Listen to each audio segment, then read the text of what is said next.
differs speech functions. Number one, informative function is conveying information or facts. Number two, expressive function is expressing emotions, attitudes, or opinions. Number three, directive function is giving instructions, comments, or advice. Number four, interpersonal function is building relationships, establishing rapport. Number five, performative functions is performing actions through words, example, promises, apologize. Number six, public functions is establishing or maintaining social connections, example, small talk. The second, cross-cultural communication. Number one, verbal communication is language, dialects, accent. Number two, non-verbal communication is body language, facial expressions, gestures.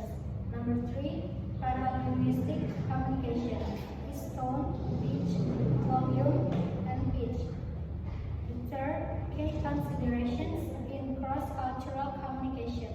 Number one, cultural context is understanding cultural norms, values, and beliefs. Number two, language barriers is overcoming linguistic differences. Number three, non-verbal cues is interpreting body language, facial expressions. Number four, power dynamics is recognizing social status, authority. Number five, emotional intelligence is empathy, self-awareness, adaptability. Number six, stereotyping is avoiding cultural assumptions.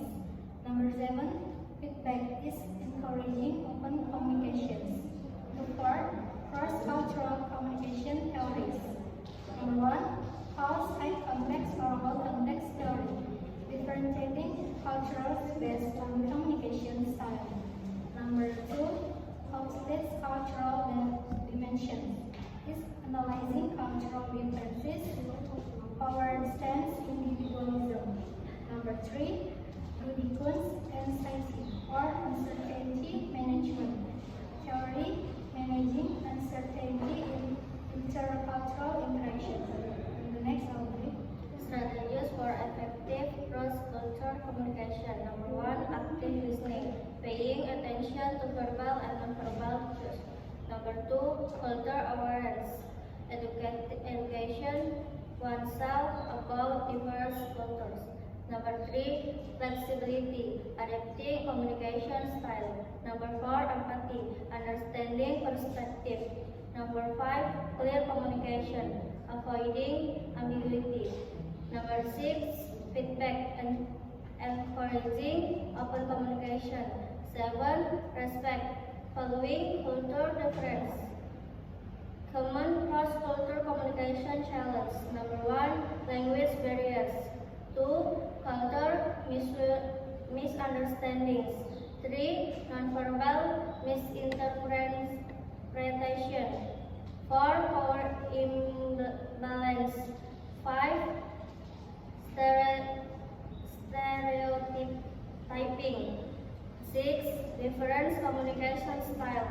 Seven, technological barriers. Best practice for intercultural communication. Number one, research culture norms. Number two, a simple language. Three, avoid idioms and jargon. Four, be mindful of nonverbal cues. Five, show respect and empathy. Six, foster open communication. Seven, be patient and adaptable. Here are specific aspects of speech function and cross-cultural communication. Speech function. Number one, illocutioner force, the intent meaning behind a statement. Number two, perlocutionary effect, the actual impact of a statement on the listener. Three, speech act, verbal action like requesting, refusing, or complaining. Four, Pragmatic markers. Words or phrases indicating tone or attitude. 5. Discourse markers. Transition between ideas. 9. Cross-cultural communication. First, high context versus low context cultures. Different communication styles like Japan versus USA. 2. Individualism versus collectivism. Prioritizing personal versus group interests like USA versus China. 3. Power distance, authority, and hierarchy in communication like India versus Sweden. 4. Non-verbal cues, body language, facial expressions, and gestures. 5. Politeness strategies, linguistics for maintaining relationship, example hygiene, and apologizing. 10. Cultural variations. 1. Direct versus indirect communication. American versus Japanese communication style. 2. Formal versus informal language. Addressing authority figures in different cultures. 3. Emotional expression. Display emotions in public. Example Latin American versus Asian cultures. 4. Time and punctuality. Attitudes toward time and scheduling. 5. Personal space. Physical proximity in different cultures. 11. Communication styles. 1. Assertive, direct, clear communication. 2. Aggressive, forceful, dominant communication. 3. Passive, indirect, submissive communication. 4. Passive aggressive, indirectly expressing negative emotions. 5. Collaborative, cooperative, mutually respectful communication. 12. Intercultural communication challenges. 1. Language barriers. 2. Cultural stereotypes. 3. Non-verbal misinterpretation. 4. Power imbalance. 5. Technological barriers. 13. Effective strategies. 1. Active listening. 2. Cultural awareness. 3. Flexibility. 4. Empathy. 5. Clear communication. 14. Here are the examples illustrating speech functions and cross-cultural communication. The first is speech functions example.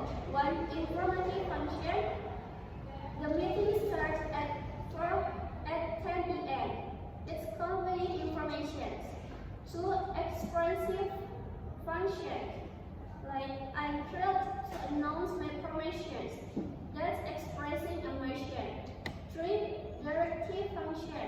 It's like please submit your report by Friday. It's for giving instruction. 4. Interpersonal function. It's like how was your weekend?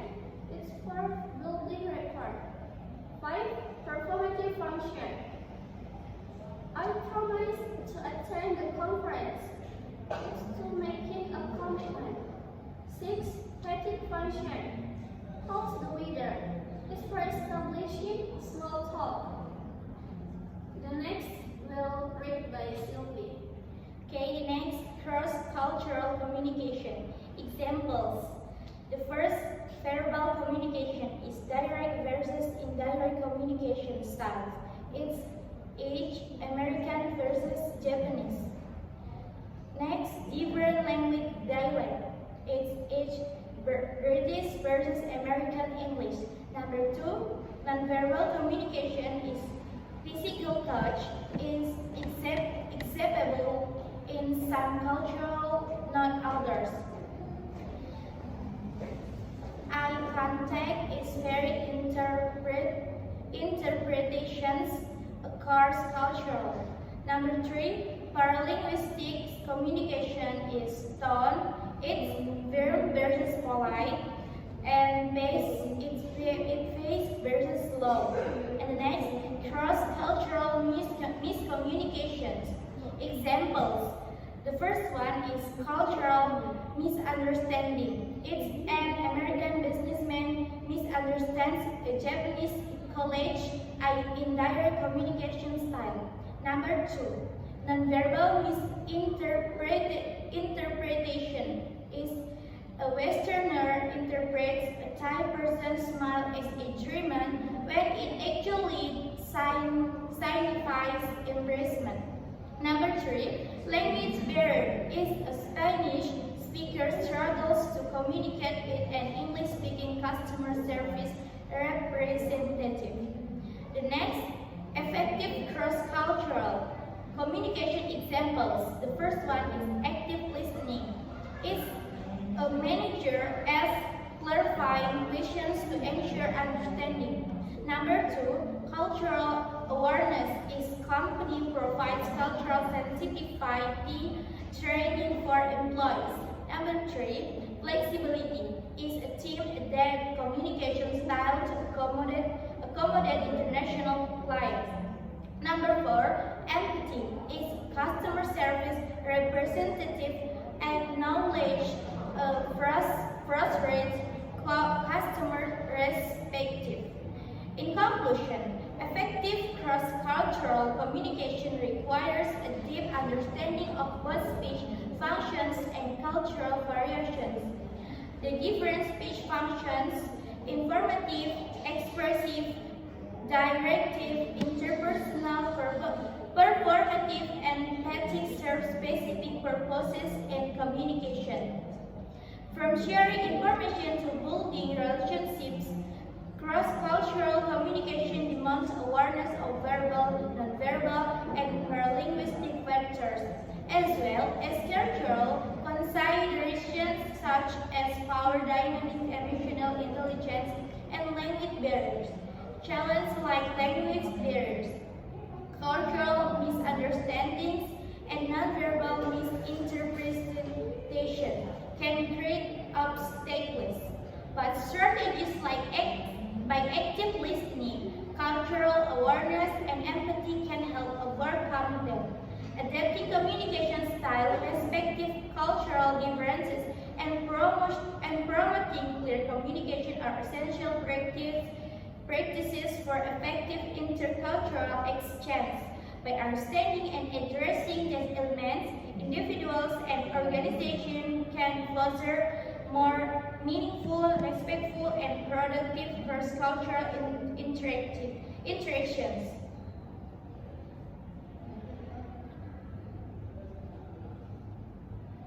Okay, thanks for your attention and participants in this presentation. Hopefully the information presented can help you in understanding and implementing the function of speech and cross-cultural communication effectively.